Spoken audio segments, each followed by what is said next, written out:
The trash blowing around out front should set the tone for this place. And man, this is one of those places where you just take one step inside, and you know it's dead. Village Mall in Danville, Illinois has certainly seen better days, and it's a wonder that it's still open.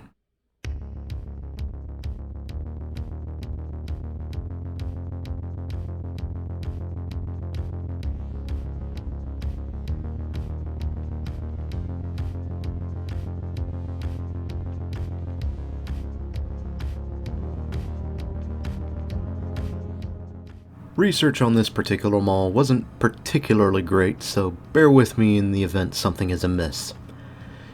Danville's Village Mall's story officially begins in 1972 with the opening of Ayr-Way Discount Center, followed by National Supermarkets in 1973, and Terre Haute-based Mize in 1974, but the mall itself wouldn't open until 1975.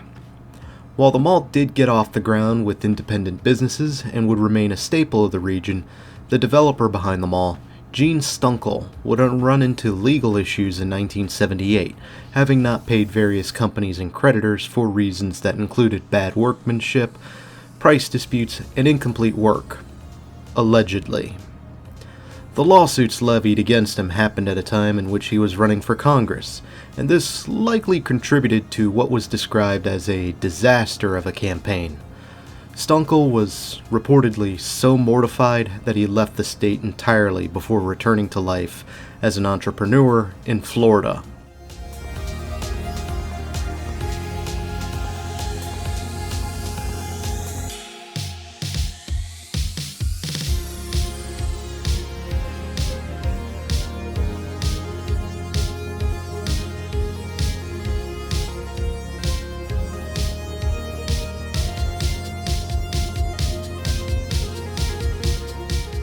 The 80s would see Mize selling off their portfolio to Elder-Beerman, while Ayr-Way would be converted into a Target store. However, the mall was still gaining steam as JCPenney moved in on the east side in 1985, and the early 90s would even see Sears come into the mall on the west side. But that would be the last of the good times, as 1997 would see Target flee the mall, and Danville for that matter. And as the 2000s came in, decline would hit this mall hard, and attempts were made to keep the mall going with the former Target getting filled in by Hobby Lobby. JCPenney would close their doors in 2001, and their pad would see Steve & Barry's come in go between 2006 and 2008. Goodies would come into the mall in 2004, but they'd also close in 2008.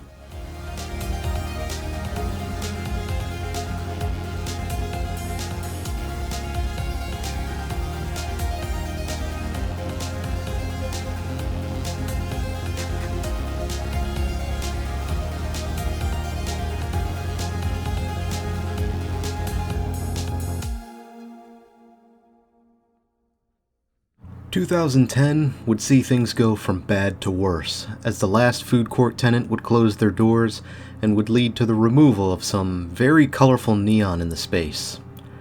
Meanwhile, Elder-Beerman would be rebranded into Carson's in 2011, and with Hobby Lobby gone, the space would get filled in by Dunham Sports. Goodies would get filled in by Ross Dress for Less in 2012, and the former JCPenney would get replaced by Burlington Coat Factory. However, at the end of 2014, Sears would close their doors for the last time, and the last two major names would come in around 2015. Jo-Ann Fabric and Crafts by the main entrance, and then Slumberland Furniture in the former Sears.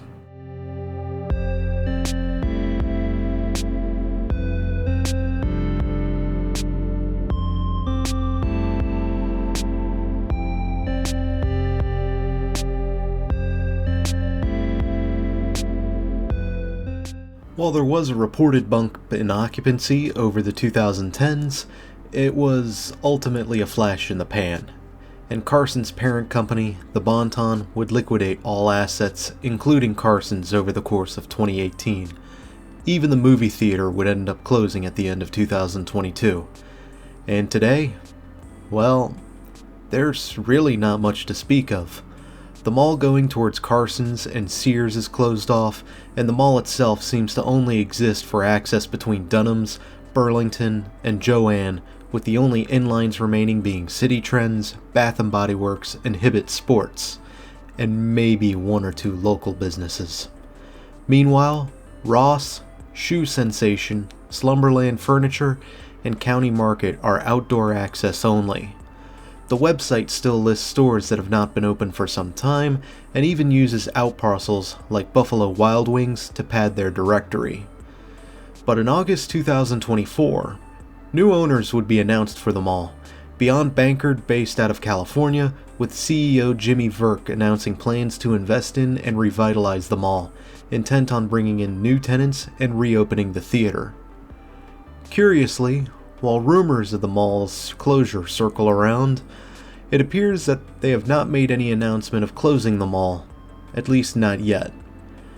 However, the general consensus I get is that there are large chunks of the mall that are now walled off, and that tells me that it's doubtful these parts are coming back, even if this mall remains open. The interior's clean, but that front entrance...